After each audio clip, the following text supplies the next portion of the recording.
cruise industry has a lot of experts. Good for them. We're not here to tell you what to think. We're here to tell you what we think. And trust me, that's dangerous enough. We're Kat and Matt. We work in the industry and cruise a lot. Somewhere between the cruise ships, Facebook groups, and endless online arguments, we realize everybody's talking. Nobody's listening. That's where Ship Happens comes in. We take cruise topics everybody's talking about, cruise line changes, industry drama, passenger meltdowns, loyalty programs, drink packages, gratuities, the stuff the cruise lines get right, and the stuff they get wrong. No script, no corporate talking points, no pretending every cruise line is perfect. Just conversation, strong opinions, sometimes a few drinks, and absolutely no guarantee we're going to agree with each other. Welcome to Ship Happens Raw tonight. So I'm Matt from K&M Getaways. This lovely woman sitting across from me is Kat, also from K&M Getaways, because guess what? That's what we do. And of course, we're going to throw up the old QR code. That is our website for all of those out there that want to see it. And quite frankly, the real question is, are these mega ships still cruise ships or are they floating cities? Let's think about that. You just called it a descriptive of not being a ship, but a floating city. So that's the first clue that they stopped being a ship. So listen, I am firmly team megaship on this 100%. There is no doubt because the amount of stuff on these ships is now absolutely insane. These ships literally have neighborhoods. Where's the HOA meaning? The Central Park, Boardwalk, the Royal Promenade. You've got the pool districts, entertainment zones, the solarium, and the list goes on. La Terraza, just to name something else that we're going to talk about. And you really don't walk around just the ship anymore. You literally walk to different parts of a city. If I wanted neighborhoods, crowds, traffics, and reservations for most activities, I could stay right here at home in the city. When your cruise ship needs a map and street signs or neighborhoods, I got a little out of hand there. Well, let's talk a little bit about entertainment because obviously these mega ships come with massive amounts of entertainment. You've got Broadway musicals, ice skating shows, aqua theater diving shows, comedy clubs, live music. I'm going to be straightforward. I think some of these cruise lines actually have better shows than Las Vegas right now. But here's the weird thing. You need reservations for all this entertainment most of the time. You're standing in lines. People miss shows because their dinners run late. And if I wanted the shows in Vegas, I would have booked a trip to Vegas. Cruises used to be relaxing. Oh, you need a spreadsheet and a schedule and reservations 6 months out to even figure out. It used to be about slowing down, and now it's strategy. So let's talk about the attractions on these ships because that's where it really goes over the top. We've got surf simulators, zip lines, water parks, rock climbing walls, giant slides. These ships basically it's a cruise ship mixed with a theme park. That's great, but how many people actually ride them? You have all these different activities. You have the time slots. You have wind closure of them. And again, you go back to the line. Some people are rushing on embarkation days so they can miss the lines. On sea day, you better have strategy again. And so you have half the ship watching the slides and the other half waiting in line and going down them. Oh, on the ocean, but everyone's in there. but everyone's white. So you're sitting on the ocean and everyone is waiting to ride a water slide. And if your cruise needs a ride reservation system, that's a theme park. That's why they call it faster to fun sometimes. I'm just saying. Yeah, again, that's that express pass. If you want to go to Disney or Universal or something like that.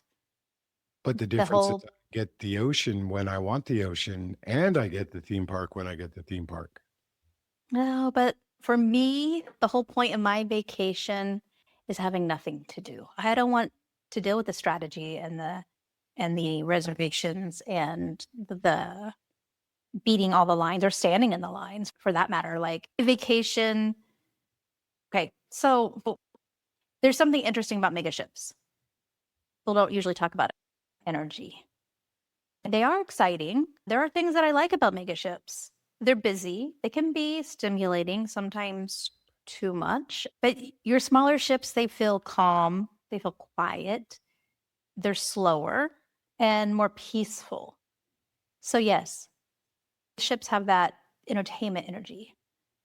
Smaller ships Okay. create that vacation energy. And after a stressful year, or most people aren't looking for more stimulation, they're looking for peace. At least I am. All right. So let's get into something that's totally classic cruising, the food options. And the food options on a mega ship, Mhm. typically there's 20 to 30 venues. You've got steakhouses and sushi bars and teppanyaki and Italian, and you've got Mhm. barbecue spots and fast casual, sports bars, coffee shops.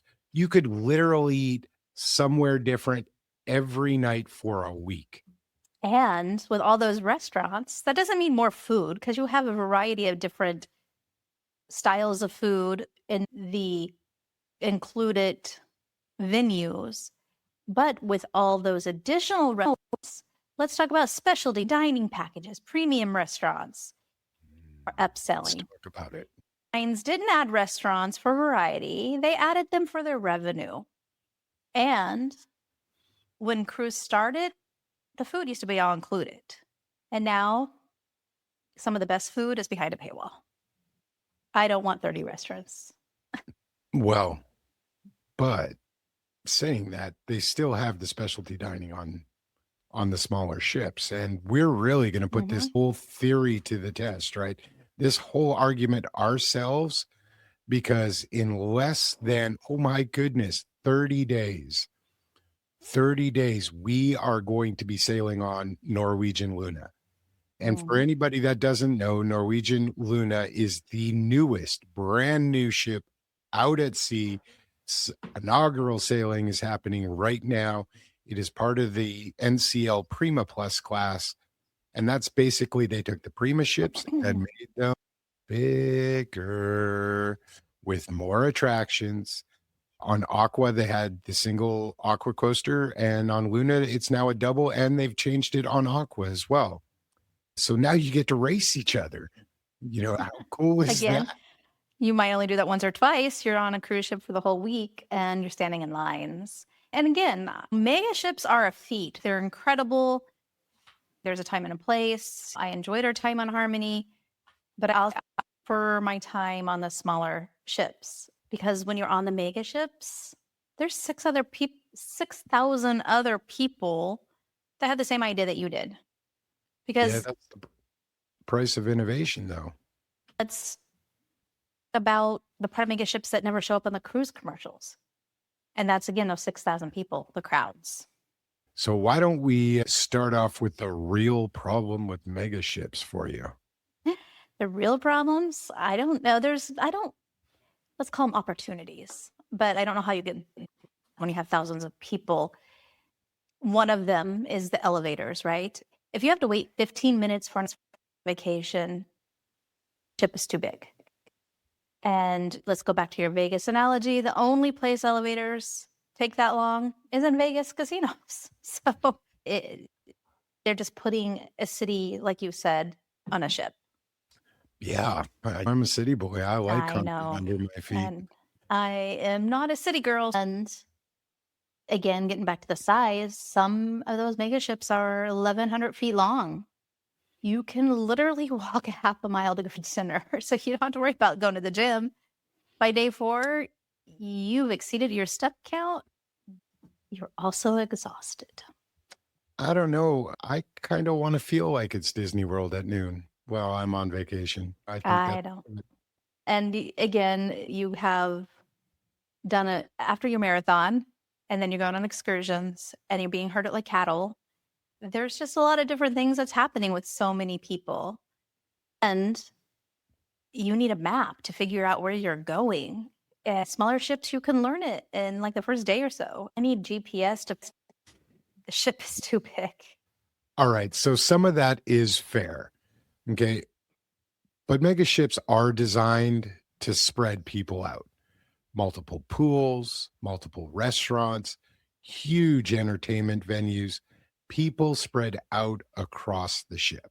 On smaller ships, if something gets crowded, the whole ship gets crowded. I would have to disagree. When you say spread out, look, stand above the pool deck. It looks like a musical festival. Your shoulder to a pool that's basically human soup. Human soup. Human soup. A lot of people floating around. Sounds kind of gross, but there's just too many people. I think you just have to learn the ship. You learn the ship. You either eat early, you eat late, you avoid the peak times of the buffets, you use the smaller venues, explore quieter decks. We had an amazing time on the Solarium on Harmony. Once you've figured out the ship flow, crowds are manageable.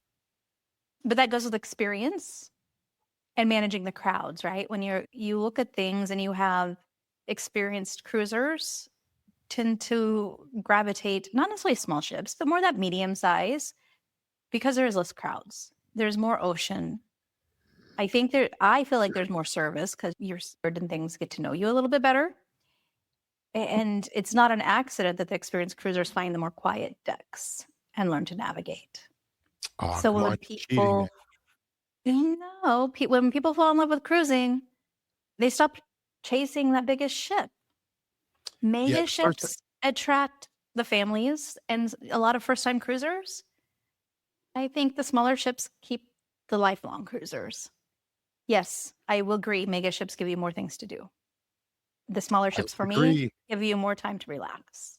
Yeah, that first time we were on Oasis, I would say I really realized how big that ship was. It was massive.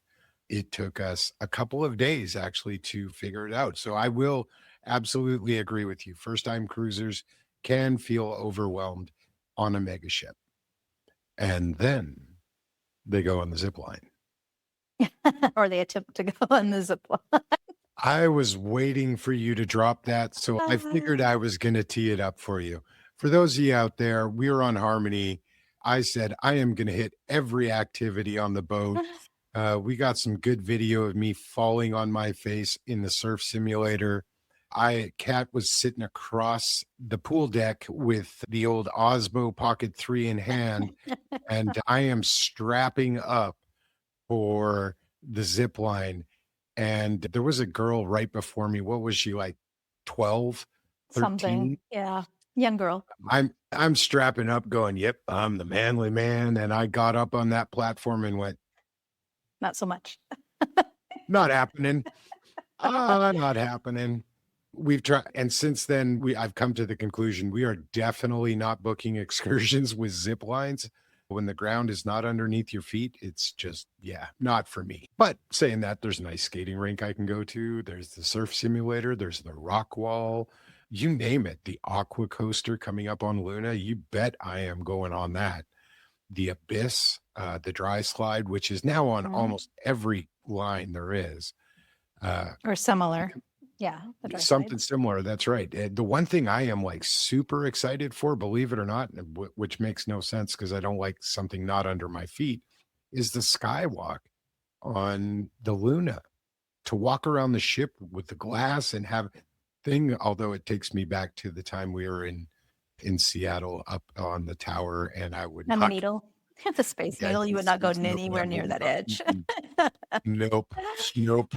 Which brings up an interesting question. You did bring up a really interesting question.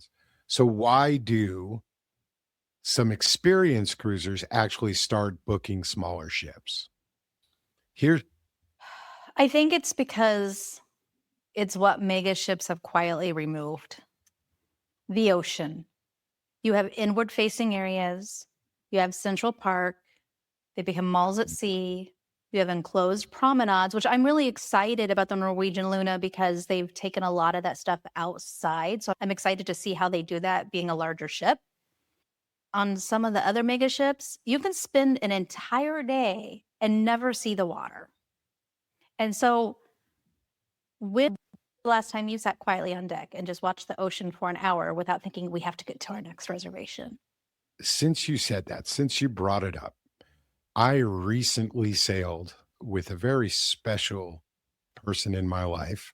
And unfortunately, it wasn't you. I really did want to go. But I had my very first father-son trip with my Mhm. 20-year-old son, and we went down to San Juan and took the Grand Princess. And I will say, for an older ship, it was immaculately maintained. The ship was beautiful. It was not a big ship. There was about 2,500 people on board, and it was decent. What I will say, though, is when it came to the activities, I like category. and I swear I saw it in the itinerary, the art of taking a nap. Okay. But that's important skills. No, I know how to take a nap. I don't.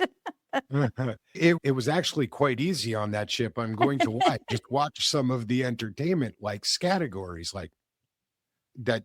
That is the one thing I would say when it comes to the smaller ships. The entertainment isn't quite as good. They don't put as much money into the productions as they do on the big mega ships because they want more people on the mega ships. Because I get Uh, more money. of course, I'm okay with that. I'm okay with spending more for having that kind of vacation. And That's with where the we food, differ. I want to relax. relax or take a nap. Both. Well, there's tons of opportunity when you cruise on a smaller ship.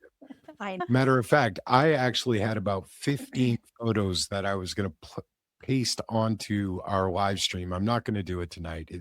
It's not right, but it is a very older cruise ships are designed for not older people, but definitely, a different vibe. yes, I would say Noah and I were among the youngest on board, which is strange because I turned 51. Am I 51? Oh my God. I turned Yep. 51 and I felt like I was one of the youngest on board. And that was like, it was hard. I'm with a 20-year-old, so he's out at the clubs that, by the way, closed at 11:30. That there was an early bird special at the buffet. The last show was 9 o'clock. I'm kidding. There are activities that go on late on into the night, but the energy that you find on some of those ships is definitely different than what you find on the mega ships. So, thinking about of all the cruises that we've gone on, and when you think overall, what is your favorite cruise memory? Oh, you had to go there. So it would actually be our very first cruise, and that was not a mega ship. But your first memory is what? Like your favorite cruise memory? My favorite cruise memory is the morning after we boarded Carnival Sunshine. It was like 6:30 in the morning, and you know me, I'm up at the butt crack of dawn every day, no matter what. And I had a moment on the pool deck, just looking out to the ocean, coffee in hand, walking through the pool deck and just going, oh, wow, this is just about why I love to cruise, because this is relaxing. So, did you notice something interesting in your answer? No, there was nothing You interesting there. you did not say water slide. You did not say zip line. You did not say the elevator lines. So, those that are watching, or whether that's live right now or later on, comment below. When you picture your perfect cruise moment, what are you doing? Are you A, waiting in a line for some attraction, or B, sitting on a deck watching the ocean with a drink in hand? You're cheating again. That's My goodness. cruising. Attractions My are fun goodness. for an hour, but the ocean is why people fall in love with cruising. Do You me a can't favor, take that comment in away. the bottom if she's cheating, guys. Come on. I got to know, is she cheating?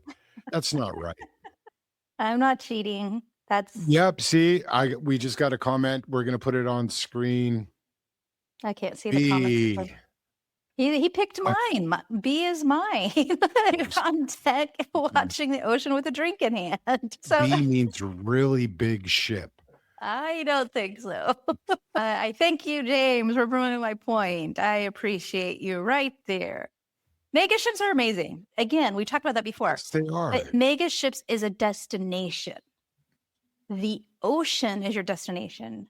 A small ship is going to win every single time. Oh, I don't know. And I haven't been on the Luna yet, but I have expected. Just to give you guys a little heads up, we're actually doing a video right now. We're doing a Luna pre-tour. It's going to be out, we're hoping for Sunday. It's a big one. Just like the ship, it's a big one. We're trying to cover everything that the Luna has on there, and it is a mega ship. So I don't know if we're going to be able to get there by Sunday, but by the latest Monday, please take a look on YouTube. I promise it's going to be a great one. We've seen some stuff coming out right now on Luna, and it looks pretty damn amazing. And somebody in here won't admit that this ship could be the best of both worlds. It's Mega possible. ship. I did not. Wasn't. I said it's a medium-sized ship. I wouldn't classify it as a mega ship. But to me, the mega ships are the icons, the Oasis. I just slipped my mind. Is it World of America? What is that one called? World America, absolutely. Okay. Yeah. So, Absolutely. Oh, speaking of World America, besides Luna, what was the other ship for this sailing we were going to book? It's okay. You can say World America. yeah, I'm glad we didn't. I wanted to experience, because when I saw for some of the Norwegian ships for NCL where they making ocean the focus, that excites me, right? That is for me the destination. Cruise lines can build bigger ships for one reason, because bigger ships make more money. There's more passengers, there's more upsells, there's more specialty dining, there are more paid experiences. They're not building it for the cruiser. And I know it's a business, but if we put it all in perspective, they build it for the balance sheet. Well, I'm not going to disagree with that, because they keep building them, and They do. Although there's 20 plans to make some of the smaller ones. Correct. That's so they can get you on board. Yeah, A- I will and go to charge those every time. charge you the same charge you the same prices they're charging for Icon and Star and Legend and Yeah, but all of it's the been- other ship. But if Okay. that's the case and the ocean is the focus, that ship wins. Okay, so I'm going to give you some of that, okay? But smaller ships can also feel quiet, and there's definitely way fewer activities category. Even the trivia, which is on every ship, was bad. It was like Sesame Street trivia. But Smaller who doesn't show. like Snuffleupagus? But when you're talking about all these things, your time can become fragmented again, right? Especially if you're with a family.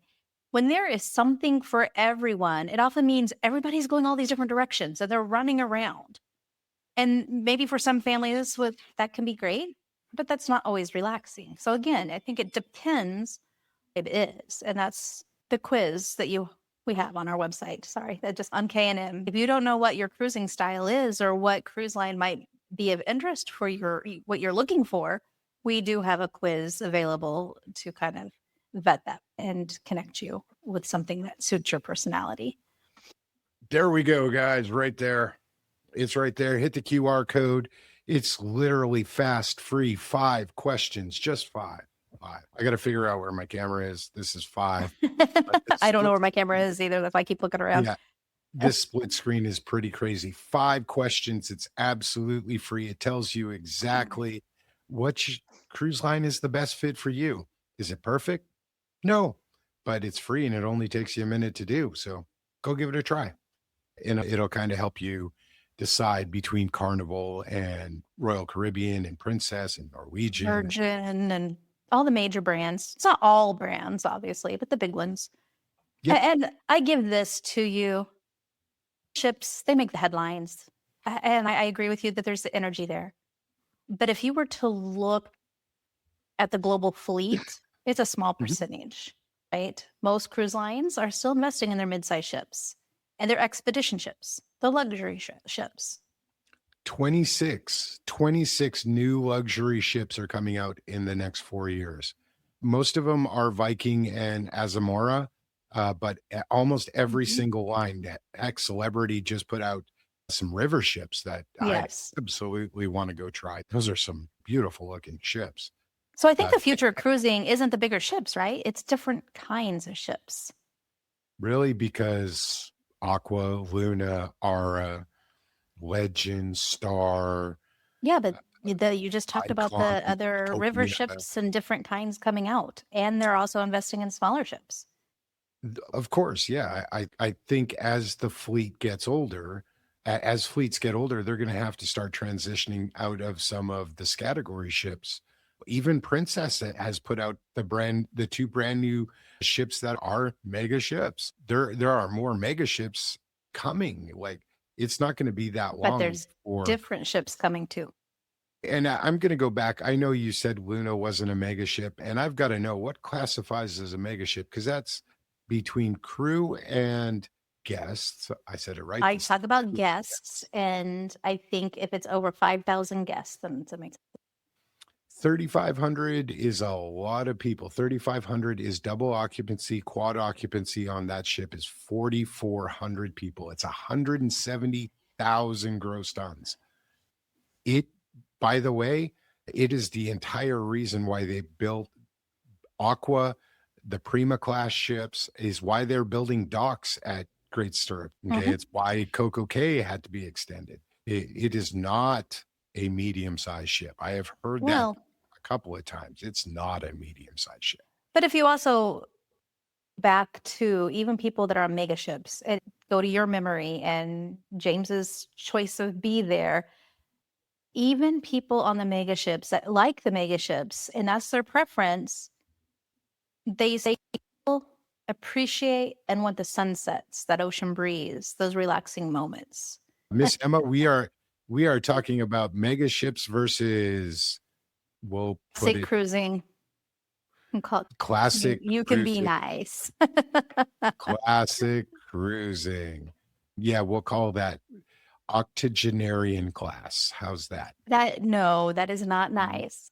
No, I will okay. say, if you want the slides, the shows, the restaurants, attractions, those mega ships, they have it all on a bag of chips. Is that what they say?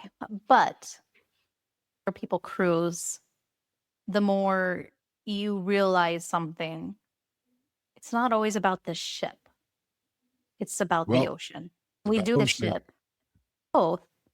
But for me, the point I'm arguing is my perspective is it's always about the ocean. All right. So DC just helped me out here. Doing well. I'm split on the topic. According to Google, a mega ship starts at 3,500. See, so it's just right at the edge. So it's not quite a mega ship. You're right. Double occupancy. It's just a mega ship. If you fill that guy up, it No, is you're not. literally 4,247, I believe, is what NCL said at quad occupancy. Yeah, it's a mega ship. 170,000 gross tons. It's a So, mega ship. so I'm curious for those that are joining us right now, can you drop in the chat? Do you cruise for the ship or for the ocean? Just type ship or ocean in the chat. Don't choose A or B, because I will say B means big. So definitely. I'm clarifying that direction for you, dear. I got to say, we started this off and we put out that thumbnail, and does size really matter? Or is it the motion of the ocean? And DC, look at you. Thank you, cruise tubers, for coming in. We've got ship and destination. So definitely important. I am not going to lie. The best itinerary I've had was the Southern Caribbean, most recently, the Southern Caribbean out of San Juan. That was fantastic. St. Martin, Antigua, Barbados. Those were some pretty awesome stops that I had a great time at. Yeah, and I like the destinations. Yes. So to see that, yes, some of the smaller ships have better destinations, because right now, most of these ports do not have a dock big enough, which means you're tendering if you're going to them. And of course, that means a higher cost for those cruise lines to tender in 4,000 passengers. Yes, Emma. Yes, the Luna is a mega ship. It is definitely a It's mega on ship. the verge. It's right on the edge. We haven't kind of Hammered ironed it out out. the details yet, but really excited about this ship. Our balcony, this is the one thing I'm a little concerned about. I've seen some of those videos. Hey, Maddie, how are you? Thank you for coming out tonight. Some of the videos show the balconies right over the promenade, and I do think there could be some noise transfer there, especially if there is some of those not mega ship parties. But definitely, it's going to be a lot of fun. Show Maggie. She's beside The table. Let's finish this up because we got to settle this. Which one's actually better? Mega ship versus classic cruise ship. What are your thoughts? We're going to go. We're going to do it with you. We'll start with you. With me? Yep. Give me your case. Finish it up. Mega ships didn't make cruising better. They made it busier. Cruising used to be about escaping the world, and now we just brought it with us on the boat.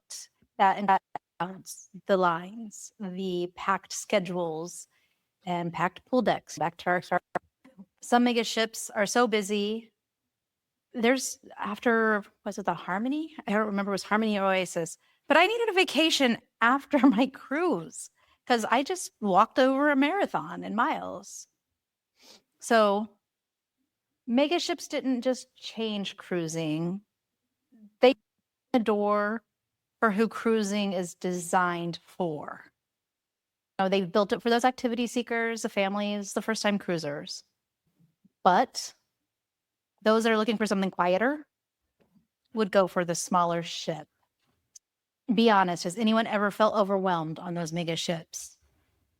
And that's matters. All right. So if you're cruising for experience, mega ships are hard to beat.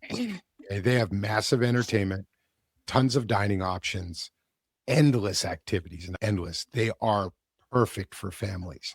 And if it's your first cruise, it's going to blow your mind. It's going to want you to cruise again. But if you're cruising for relaxation, I say go to the Solarium. The Solarium is not always more relaxed. Solarium's always relaxed. They're in every ship. Go to the Solarium, go to the Vibe Beach Club. You want relaxation, there are tons of it. You can find it on every ship. Doesn't matter what it is. Right. Really and I will agree. Your best cruise memories usually aren't the attractions. Those are those quiet moments you didn't plan. It is your walk on the deck. Getting super excited for it. It's going to be a lot of fun. You're going to feel like there's a lot to do. Yeah. Again, mega shipper for families, first-time cruisers, activity seekers, and people actually do cruise for the ship itself. They do, yes. They don't even get off at ports. Yeah. If I've got to make my pick, and if I'm going to cruise with my family, I want a mega ship. I want something big. I want something to do. I want something that we're not going to all be sitting in. I'll help you there. You're team mega ship and I'm team ocean. That's how we'll put it, right? Instead of classic. Ocean. Team ocean. How do you know if you're always taking a nap on the pool deck? That's where because I wake up and I see the ocean and then I'm happy and I relax and go back to sleep. So obviously there isn't a perfect size ship. There really isn't. There's just the right ship for you. I'm going to go back to it. I'm going to throw it up on the screen one more time because this really helps. It's our cruise quiz again. It's free. Please go on, take a scan of it. It'll tell you which line to choose. It won't tell you the ship. And that's where people like Kat and I and even DC can help you out with that. Hop on a Facebook group, hop on YouTube. There's tons of videos on cruises out there. I'm going to leave you with this. Which ships get more views we'll use the one you and I recently did together on Radiance.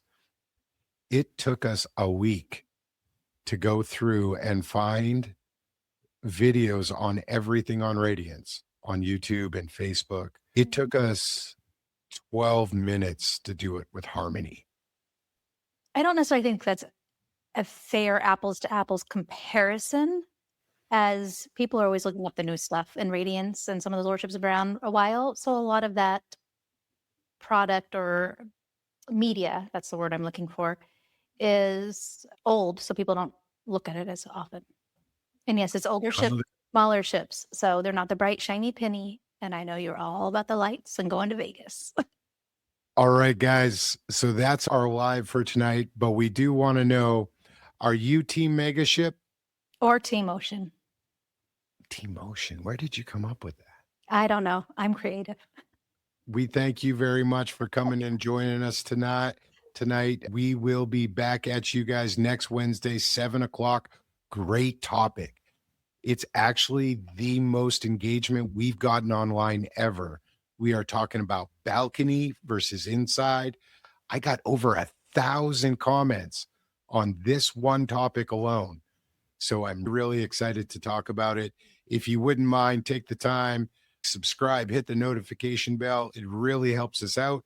You guys have a great night. Thank you very much. And good night. Another show's in the books. Another night talking ship, cruise chaos, bad decisions, good memories, and probably a few differing opinions. It's exactly how we like it. Seriously though, thanks for hanging out with us. Whether you're planning your next cruise, already counting down, or just escaping real life for a little while, we really appreciate you being here. That's what this community's about. Real people, real cruise talk, the stuff cruisers actually talk about after dinner, at the pool bar, or standing on a balcony. No polished travel ads, no fake hype, just the good, the bad, and the absolutely ridiculous side of cruising. And honestly, that's the fun of it. So wherever your next getaway takes you, we hope it's filled with good people, strong drinks, ocean breeze, late nights, and stories worth talking about long after you get home. Until next time, keep cruising smarter, not harder. Good night, everybody.